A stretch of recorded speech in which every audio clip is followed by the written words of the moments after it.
Hello, everyone.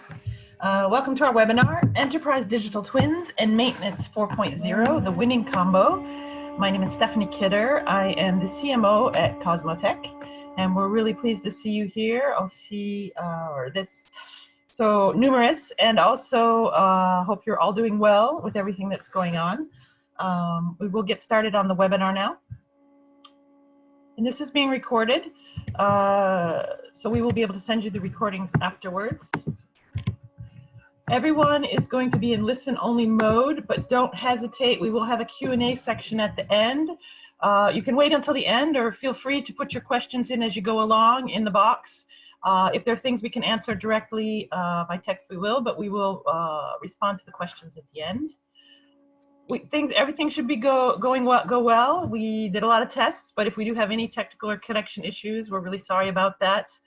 We will make sure that we get you the recording if there are major issues, but it should not be too much of a problem.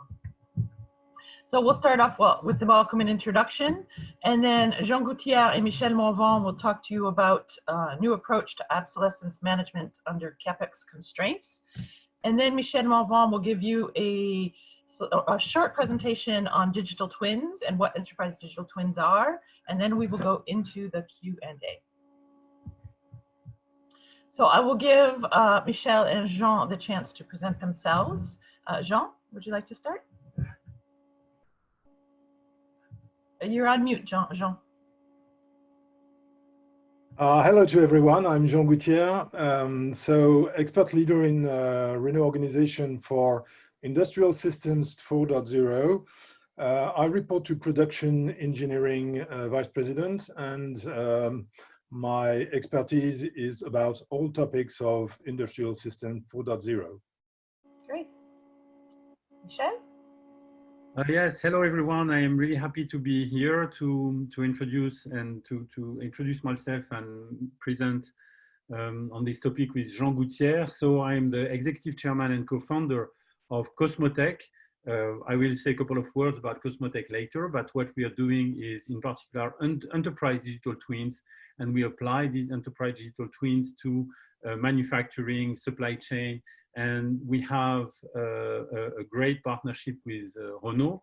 And what we are going to show you and to share with you today is one of our solutions and use case that we originally developed with Renault, and we are going to share with you this today, and I hope you are going to enjoy. So the specific use case that one of the ones Michel referred to is asset obsolescence management under Capex constraints, specifically in manufacturing, and a project that we worked with Renault on. And Jean is going to present this project to you. Jean? You're on mute again. Jean? Sorry. Globally, this topic is one of the most important we have to manage in production engineering, of course. A lot of productions are done with assets which sometimes are quite old, and we had to manage this topic with Capex constraints. As you know, in the car manufacturers today are very concentrated on what we can do to reduce Capex. Please, next slide. And as you can see, our global footprint is very large. This is the footprint of industrial footprint for the Alliance, which is about 122 manufacturing plants and more than 6,000 suppliers. And of course, we have a lot of cross productions also between us all. So the solutions of Cosmo Tech are very interesting for us, especially for all the supply chain and also asset management and also planning. So we were very pleased to begin something like a new relationship with Cosmo Tech, and we will present in detail what we have done concerning assets. The topic is how to manage asset obsolescence under Capex constraints, which was a quite new way to understand this topic.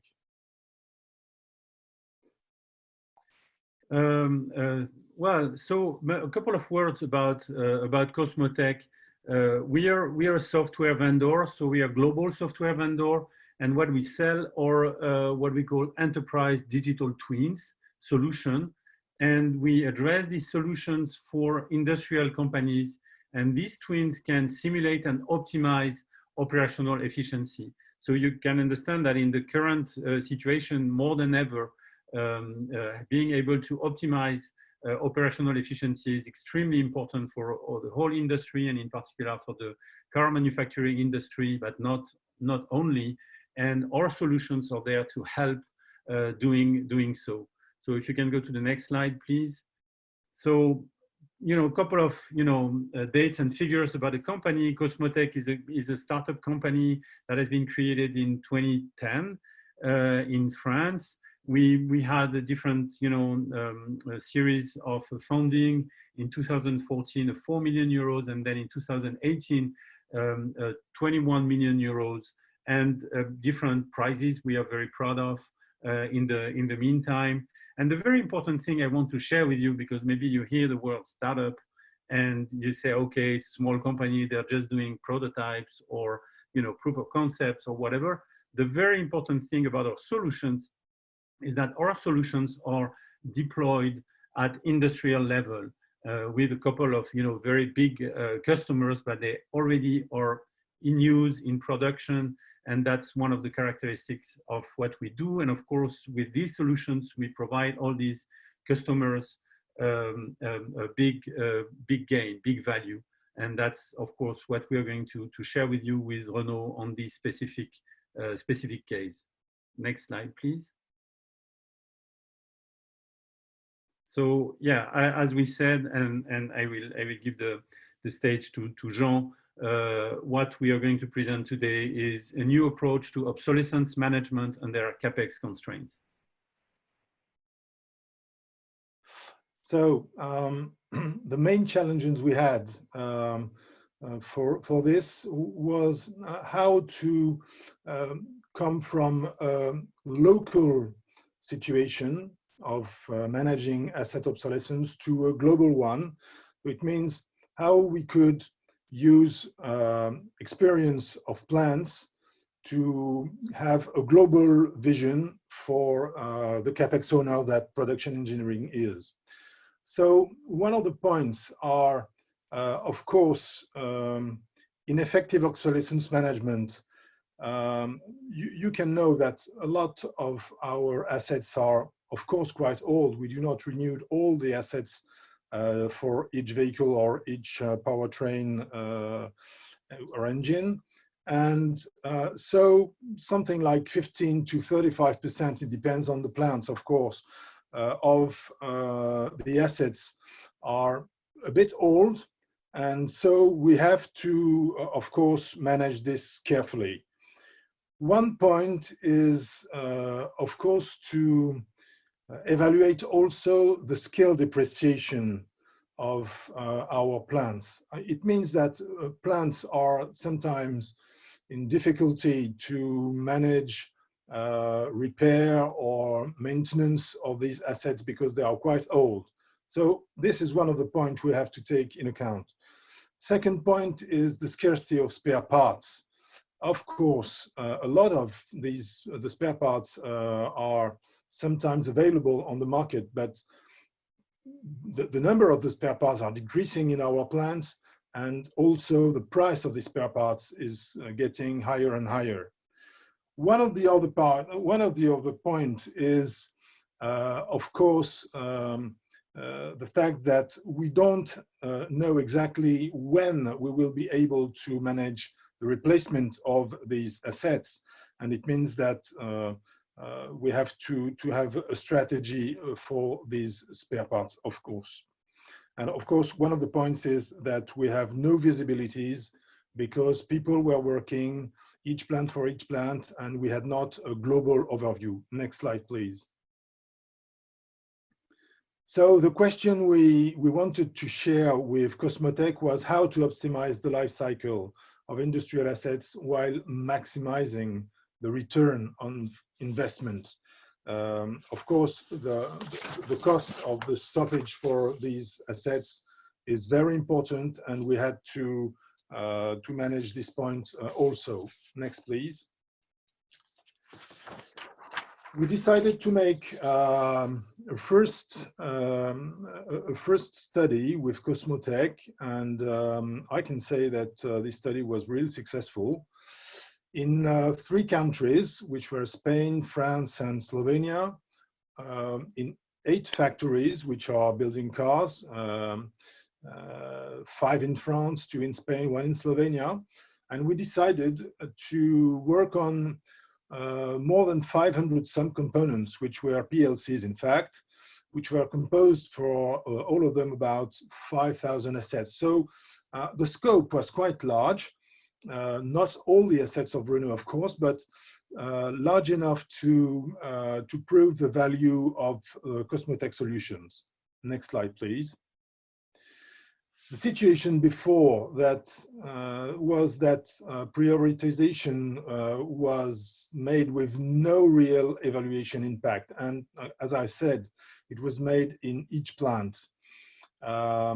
Also, from the corporate point of view, we had no right and no clear idea of the right budget we had to spend. And as you can understand, budget owner is corporate production engineering. We also had no evaluation of postponed investment, and it's very important because at this moment, we have sometimes to postpone investment due to difficulties we have or to modification of project plannings. And we did not be able to evaluate the consequences of this. And as a matter of fact, it was a local strategy. So now, after using asset from Cosmo Tech, we have been able to identify clear levels for plans, as we say, and Michel will come back in detail after. Of course, we have also been able to evaluate different scenarios and the impacts of these different scenarios, including different scenarios of Capex, different scenarios of reliability, different scenarios of availability of spare parts, and also skills. We have been able to propose new strategies for investment, and now we are able to modify clearly our Capex plan for these assets. And so the final thing is we became from a local strategy, and now we have a global strategy, and it's quite more comfortable for us to explain what we are trying to do. So Michel will now explain in detail, I think, the way we can do this. Michel, please take the hand. Thank you very much, Jean, and thank you for sharing this experience of working with our solutions and with Cosmo Tech. So what I'm going to do now is to go with you into what we call the customer journey. And going rapidly through, the problems you can face as Jean explained them, and then how the solution will help you to find the best, the best value, the best gain from its use, as it has been done by Renault, as was explained by Jean, who obtained, great value and great benefit from using the solution. So let's put the context. And let's put you in a way in the shoes of Jean. So assume that you're in a way the head of industrial strategy in a big corporation, car manufacturer or whatever, and you have hundreds of thousands of assets all over the world, and well, they are subject to obsolescence issues. And of course, you know that as your asset age, the probability of failure is increasing. And it becomes more and more complicated to find replacement parts. And by the way, the price of these parts increase too. So you have to control the risk of production loss, but in a Capex constrained environment. If Capex was not constrained, you could replace all the equipments and be happy with that, but you can't. You have constraints on the Capex. So can we go to the next slide, please? So if you consider this uncertain future, in your, in your company, in your industry, the finding the optimal strategy is very dependent on future variation. And of course, it's complicated to reach, because when you try to look ahead, to look forward, well, so many things can happen, and how can you make the best decision? So keep in mind, the tool is going to help you making that, and this need that you have to look forward, to know what is going to happen, it's what the software and the simulation and the optimization is going to do for you. So here your problem is to find the most robust strategy by integrating the best information available at the time of decision making. And in particular, there is something you have to take into account is what you have a great uncertainty on is the reliability law of each kind of equipment, which is hard to predict and also highly dependent on the operating conditions of the assets. So at the end of the day, you will have to take something here. Do you have to be pessimistic? Do you have to be optimistic about the reliability of your assets? And in particular, how can you take into account the fact that it will depend also on the way you operate in the future? So what you're going to do with the Cosmo Tech Asset solution, which is the solution we are going to show you now, is to consider several contexts of reliability. And you are going to assume that the assets age according to different dynamics, slow and fast, meaning, optimistic, it doesn't, age too fast, or pessimistic, it's age very fast. And then for these two situations, you're going to find what is the best investment scenario to manage the resources, HR, stock, so that at the end of the day, you're the most robust in the two situations. So we are going to consider different possible things you can do. You can decide an investment profile, saying, okay, every year, how much am I going to invest in terms of Capex? You're going to also consider the training of your employees, because if your employees are more trained and better, their skills are better, then they are going to add to have better actions on the assets, and that this one will age slower. And of course, you can also consider if you can do something with the replacement parts, because maybe it's a good moment to negotiate a contract with your suppliers so that you can have good conditions even in the future about the price of the parts. So what we are going to do so and to test all these different possibilities and the mix of these different possibilities, we are going to create an enterprise digital twin. And the enterprise digital twin is something that is going to represent the whole system. It's going to represent everything you need and everything that impacts this strategy and these obsolescence of assets and the decisions you can make. And then we are going to test different strategies on this digital twin.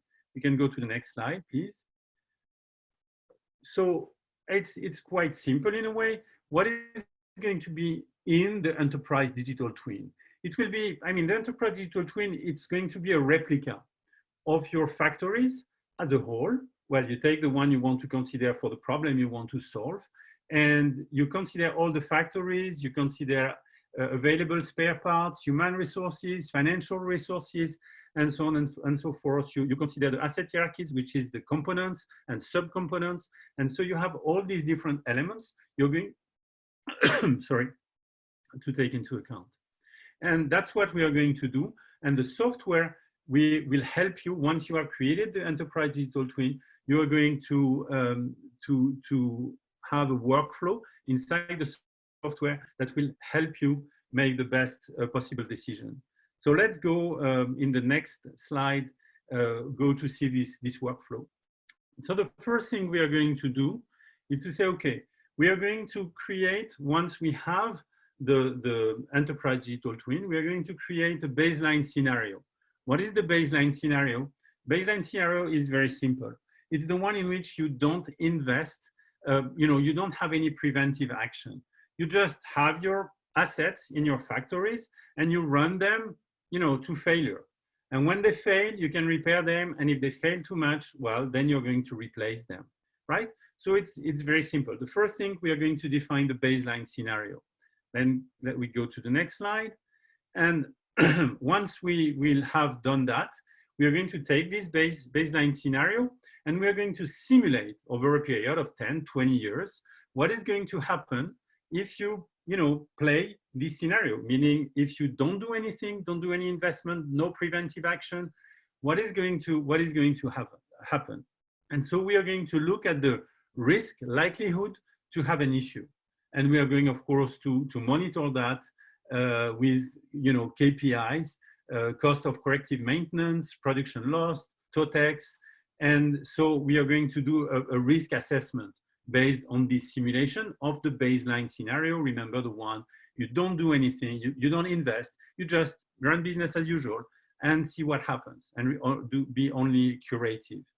So, of course, once you have that, this is the basics.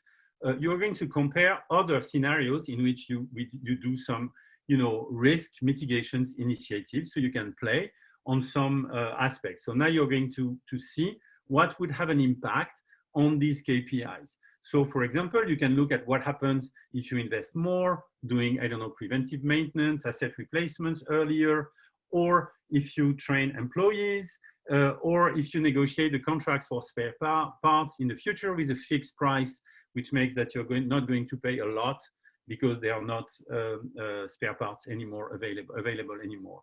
So this is the second part. So for each possible action, possible initiative, no, stay please on the previous slide. So for each of them, then you're going to see how you can mix them together, because you can weight one more than the other and put them not only alone, but play them together. And then you will have the possibility to look at a plan and the different plans. And then what you do once you have done that, well, you're going to simulate all these different plans and all these different scenarios that come from that, so that at the end of the day, thanks to the software, you will have the possibility to compare all these different scenarios and then choose the one that corresponds the best to your objectives. So let's go to the next slide and have a rapid look on what are these risk mitigation plans, so that will help us to create these scenarios. So these mitigation plans will consist of different strategies you can apply. So let's look at the number one. Here we are just going to, for the sake of the example, consider only 4 of them. And so the first one, you don't train people, so the skills of people are degrading in a way, and what the impact on the assets is decreasing in time. You consider that the spare price is going to increase because you don't have a specific contract to fix and cap this price. But you're going to assume that you're going to spend every year 10 million euros in investments for your assets. So the second one is the same, degraded skills, increased spare price, but in this case you only invest 2 million euros per year. The third one, you're going to maintain the skill of people, you're going to train the people, and you're going to negotiate spare price with your suppliers. And in this case, in strategy 3, you're going to spend 10 million euros per year in investment. And the last one, you maintain the skills, you negotiate spare price, but you spend only 2 million euros per year. So, I mean, now you can think and wonder which one will be the best. So that's what we are going to see, of course, not in big detail, but that's what we are going to see in the next couple of minutes.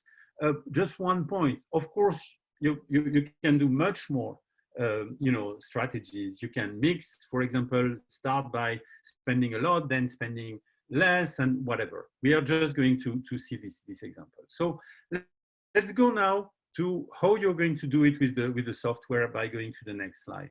So the first thing, you're going to have to fill that data set. So meaning you're going to, in order to be able to create the digital twin, you are going to gather And of course, we can do that with different formats, gather all the data, range of renewal dates, asset installation dates, asset by workshop, factory, racks, and so on and so forth. And of course, things like reliability curve for each asset family, the cost of unavailability, the maintenance skills of the team, the budget, and so on and so forth. And at the end of the day, you have the data set. Then we can go to the next slide. And well, once you have the data set, next slide, please. You're going to upload this data set with the software solution, like it's indicated here in the screenshot. It's very easy to do. And then we can go to the next slide. You can, based on this data set, you can create, once it's uploaded, you can create different asset investment scenarios and have the possibility to configure them. Remember, I've shown you 4 of them, but also I have mentioned the fact that we are all going to start from a baseline scenario, and the other will be built on this baseline scenario. So now the first thing we are going to do is to create this no investment baseline scenario that is based in the digital twin we created before by launching and uploading the data set. So when you upload the data, then it creates the digital twin. And then you can configure different scenarios. And here we're going to configure the first one, which is the no investment baseline scenario. So it's what we can call a run to fail scenario, which I explained before. So let's go to the next slide. So that's where we are in the workflow, right? We are going to create the baseline scenario, which is the no investment scenario. We can go to the next slide. So I'm not going to enter into detail here, but here you will have the possibility to configure the reliability context of your baseline scenario, which is kind of distribution of probability distribution for each asset family. What is the probability of a failure? And this is this curve that you can describe. You can put the parameters. It's quite classical curve. And of course, in the future, when we are going in a couple of minutes, when we are going to run a simulation, and remember we said maybe we can be pessimistic or optimistic, meaning we are going to use these curves and make pessimistic option. Well, we are going to be, the probability will be more on the bad side, and the other it will be more on the low side, on the good side, right? So that's you can configure this, and you can configure a lot of other things. For example, if we go to the next slide, you can configure the curative maintenance policies and renewal policies. For example, what do you do when an asset fails, when you have a problem? Well, how many times do you need it to fail to renew it? And and all these different aspects for every class of asset. And when this is done, well, you're going to run a simulation, right? You're going to simulate it over a 20 or 10, or it depends here, 20-year period. So we can go to the next slide. So where are we now? We have made the baseline scenario, configured it. We created first, the data set for the digital twin, then created a baseline scenario with no investment, run simulation. And now we are going to do the risk assessment, meaning we are going to look at, the KPIs, cost of corrective maintenance, production loss, total expenditure, TOTEX, and we are going to see what is the impact of, when you simulate, what is the impact of this baseline scenario when you don't do anything on these KPIs. So we can go to the next slide. And here you have the possibility to see it on the right, on the screenshot. You can see the risk analysis. So on the x-axis you have the likelihood, and on the vertical axis you have the consequences. And then you can choose the different aspects, the cost of curative maintenance, the production loss, and you can see where they fall. So in this case, we just looked at the financial KPIs, but of course, we can consider different categories of indicators: safety, financial, environmental, and then for each of these indicators, you can have the risk matrix, and you can see what is the impact on this risk matrix of the basic, baseline scenario in which you do not invest anything. So of course, then you continue here, and we can go to the next slide, and you're going to see what you can do now. What are the actions you can make? And we go to the next slide, and here you're going to test and look to the impact of each possible strategic and operational initiative to see the impact it has on this risk matrix for the indicators you consider.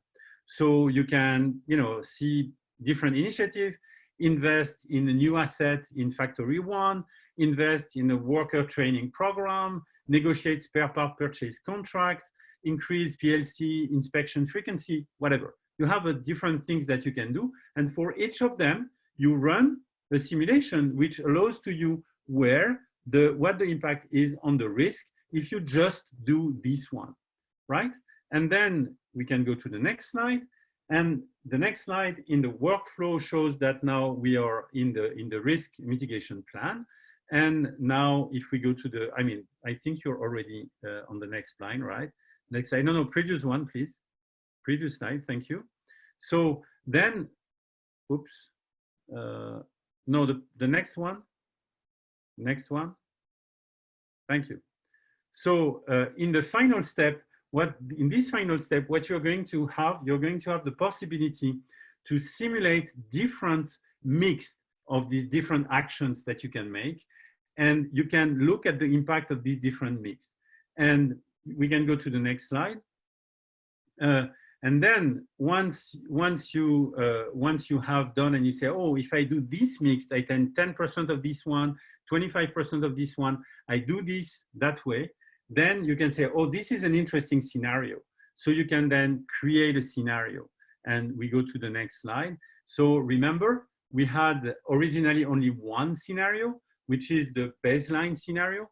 And now for all the scenarios you created, you can add them to your set of scenarios. And now what we are going to do, well, we are going to go to the next slide first and use the BI tool that is available in the software to choose the best way to compare the different scenarios.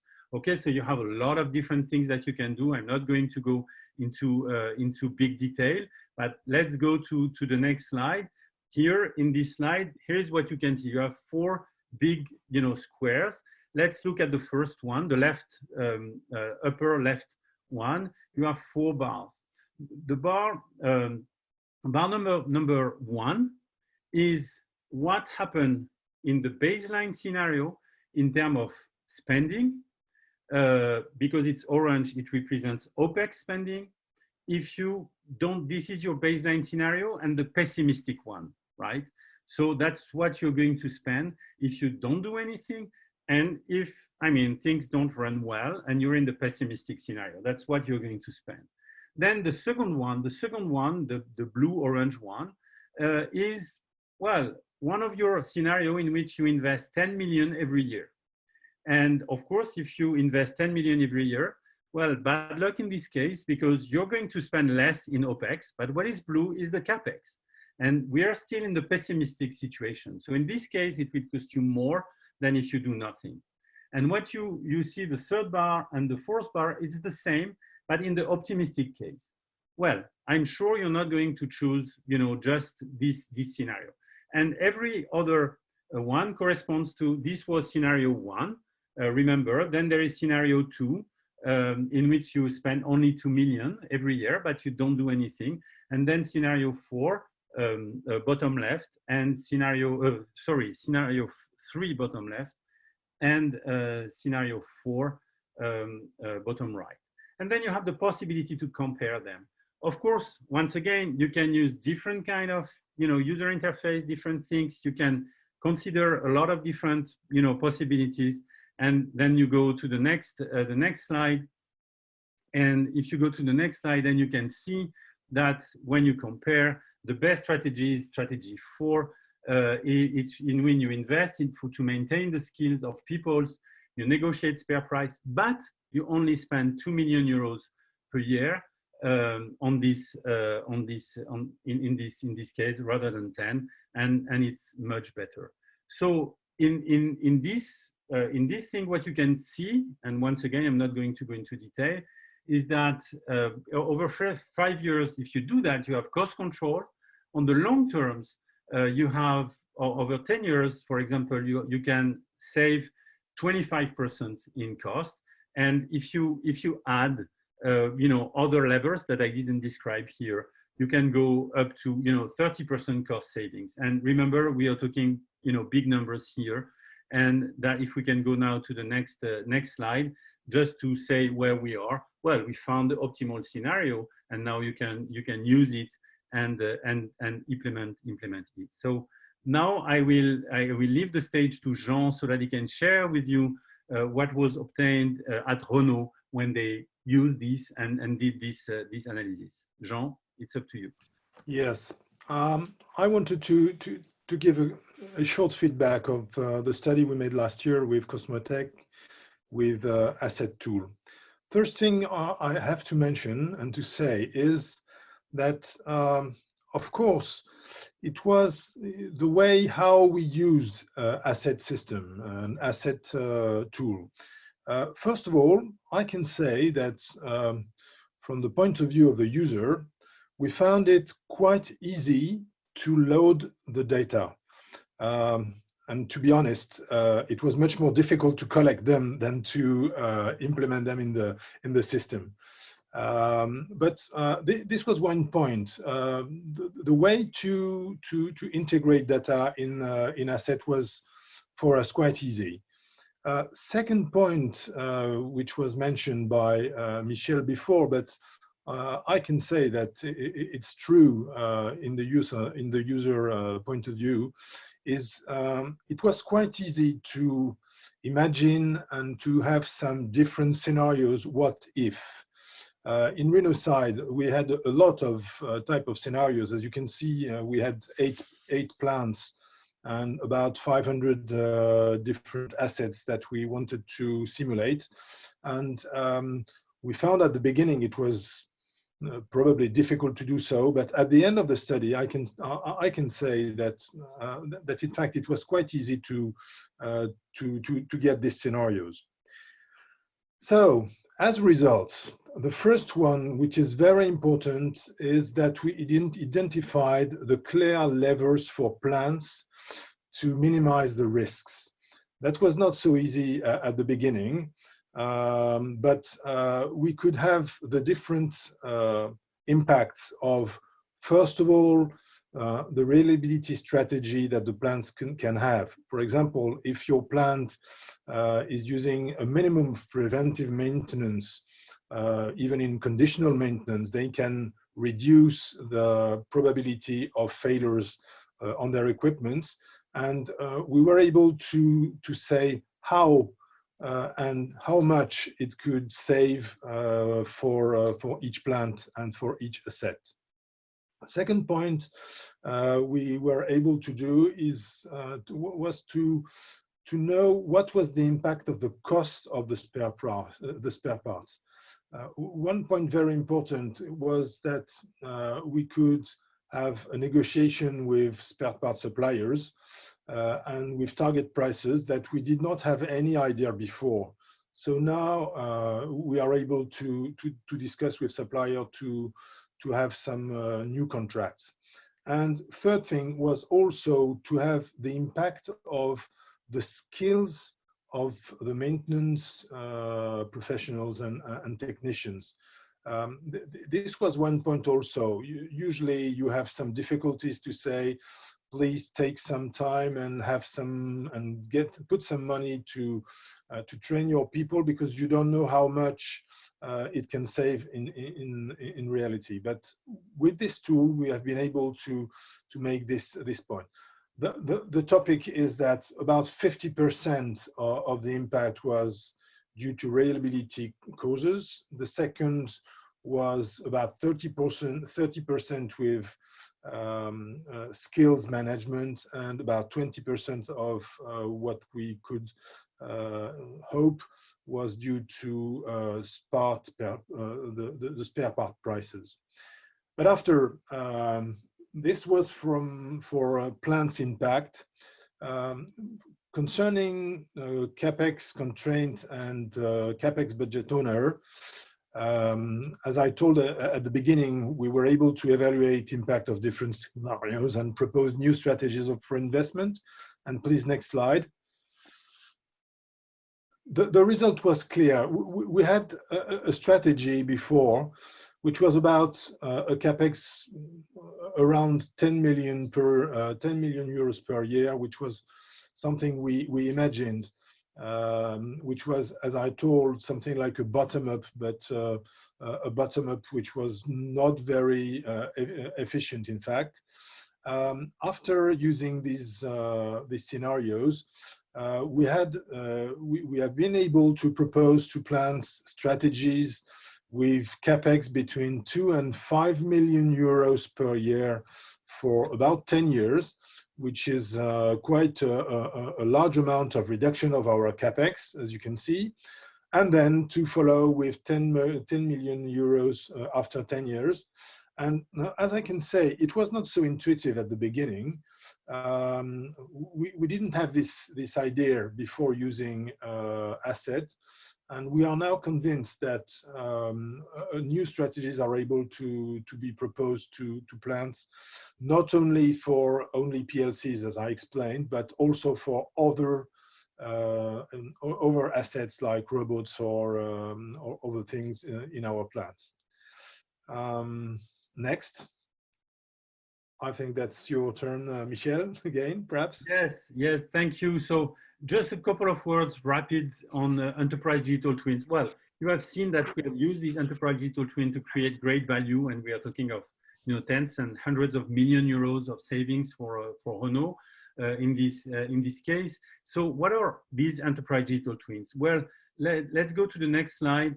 Just a rapid quote from Gartner that says that these things are going to be very important. By 2021, half of the large industrial companies will use digital twins, resulting in those organizations gaining a 10% improvement in effectiveness over current approaches. Well, that's true, but that's more than that. And we have seen that in this case, we are more in the 30% improvement, which is good.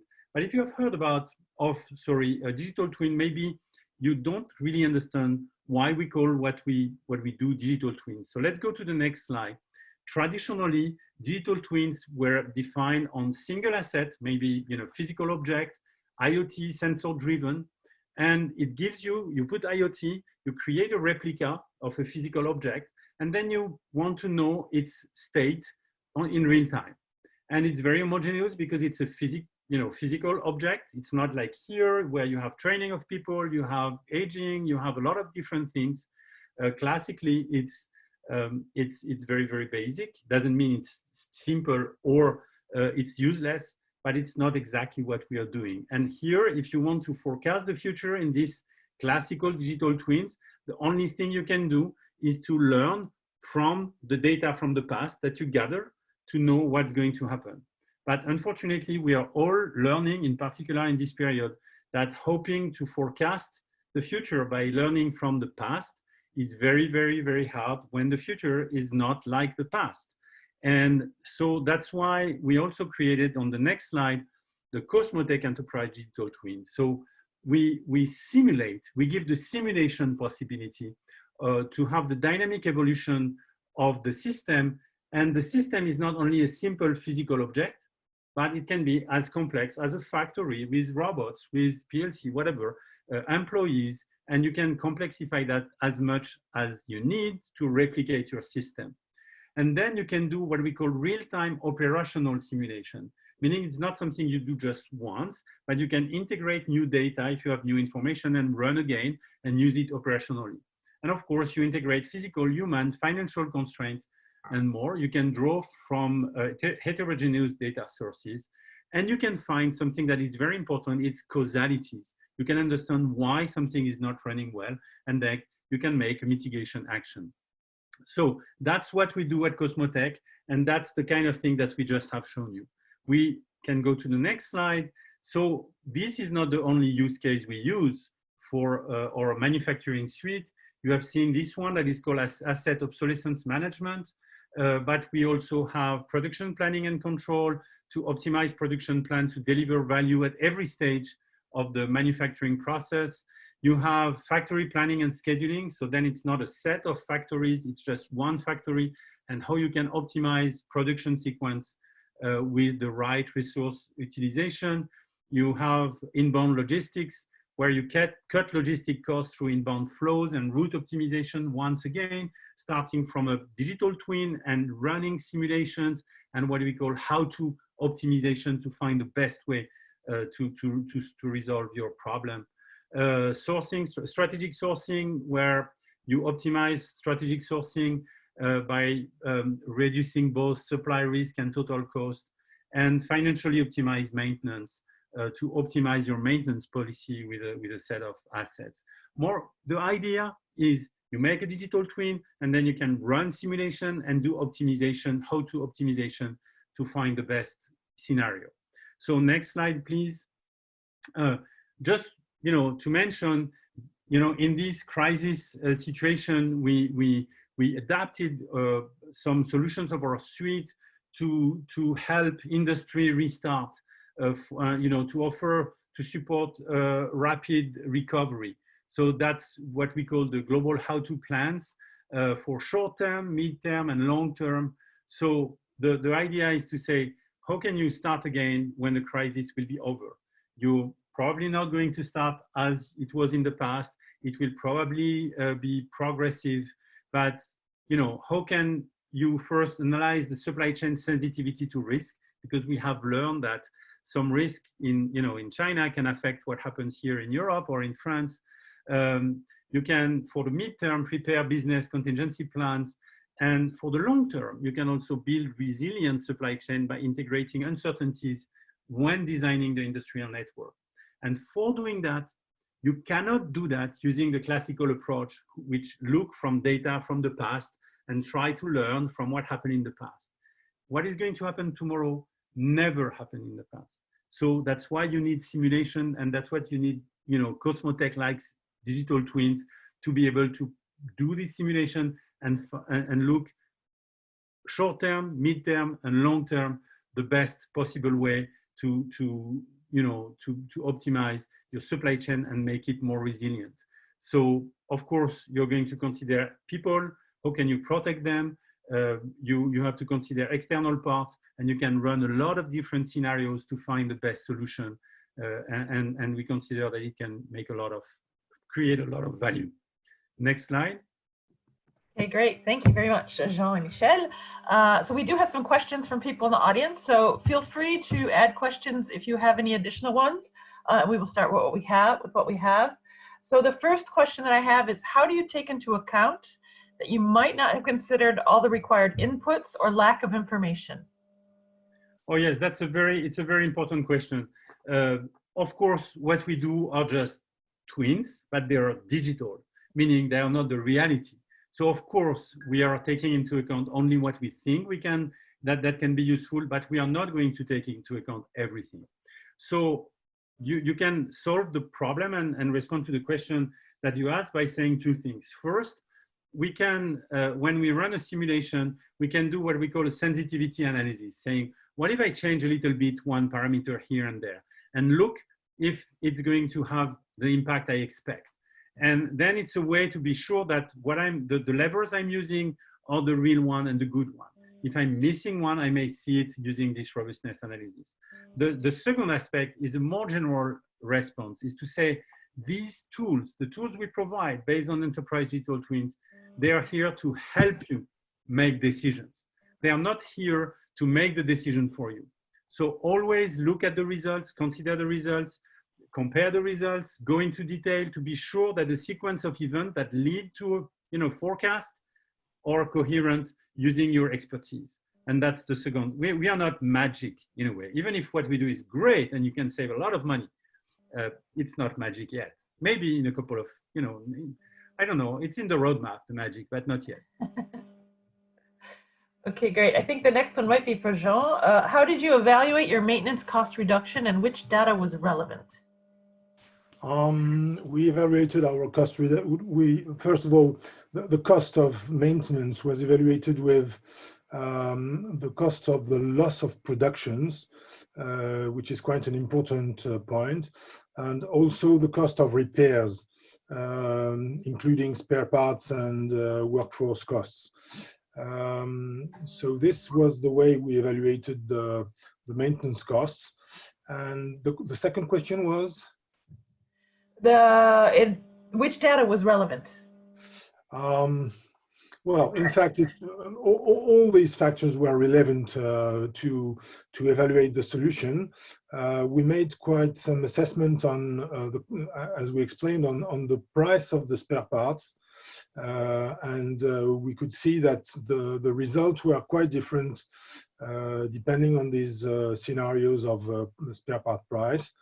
And also we could evaluate clearly the difference between with skills and without skills in our plant. So the situation was quite easy, in fact, with the tool to evaluate the results and the costs. Yes. Okay, great. Another question is, how did you handle the creation, of digital twins in terms of machine connectivity, for example, for old machines or old PLCs? We did not have necessarily the need to have connectivity for these assets. And in this case, most of these assets were quite old, so not really connected for all, however.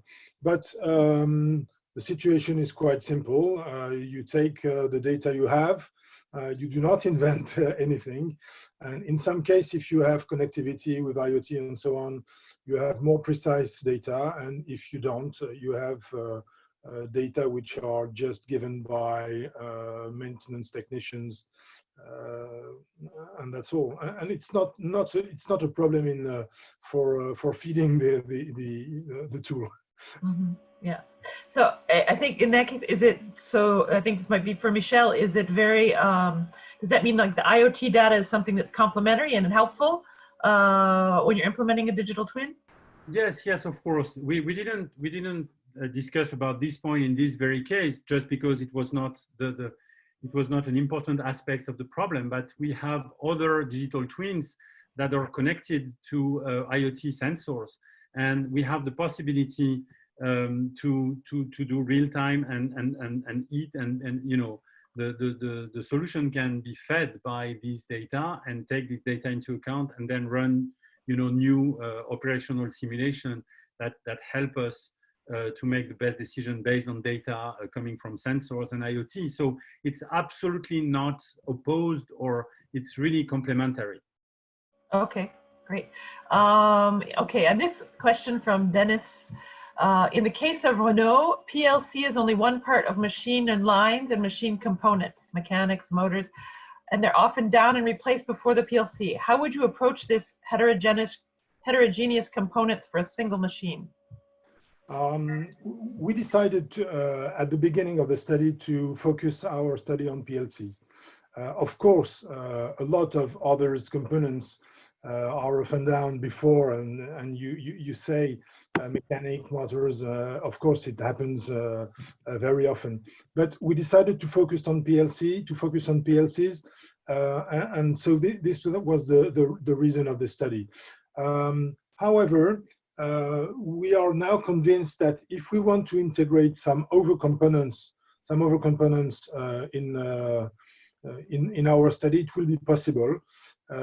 As you saw, we integrated about 500 assets, but we know it's possible to integrate perhaps 10 or 20 or 50 times more in the solution. So no problem for this at this moment.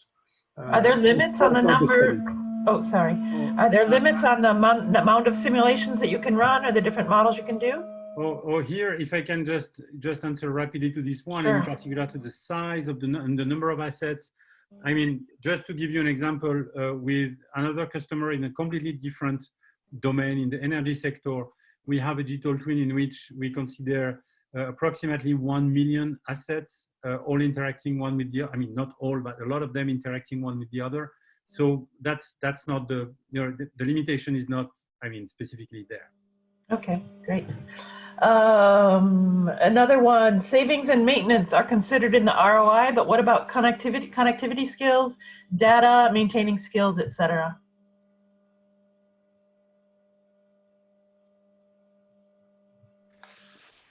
I mean, perhaps the question is which type of skills we are taking in account in this simulation.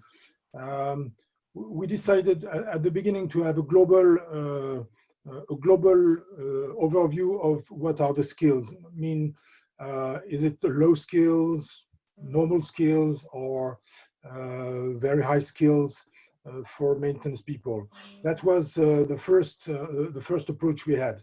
But of course, in some case, probably we should have integrated some more different skills and specific, as you say, as data usage, as perhaps electronic skills and so on. Why not? I think it's possible, but we didn't want to have a too complex simulation to do, because if you have a lot of assessments, of course, you have to ask to plants a lot of data, and it's quite difficult to get all these data. So we prefer to have a global level of skills. It was sufficient enough for our study.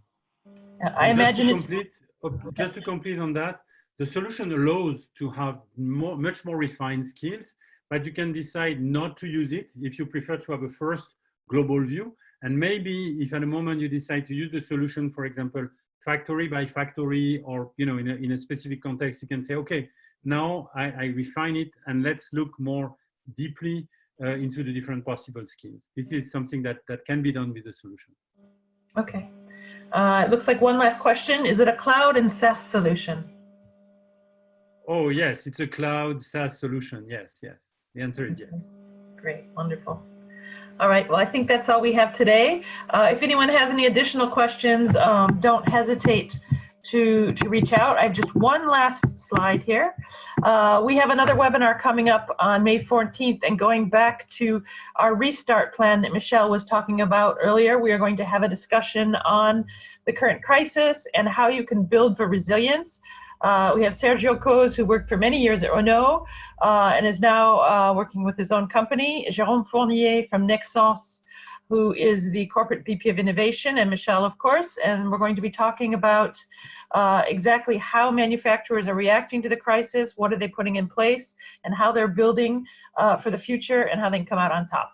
So hopefully you can join us for that one. Thanks again for your participation today. It was really great. I just want to add one point, a hint about what we are going to discuss, but one very important idea in particular in this time is hoping to predict and forecast and make decisions for the future just based on data from the past. Is if it was not evident that it cannot work, I mean, it cannot be the only solution in the past, we are going to discuss this point. Data is not enough, you need more. And in particular, you need simulation. Great, wonderful. Okay, well, thank you, everyone. We will be sending out the recording tomorrow. Feel free to share it with your colleagues, and we hope to hear from you again. Thank you. Thank you very much. Thank you very much, and take care. Take care. Bye-bye.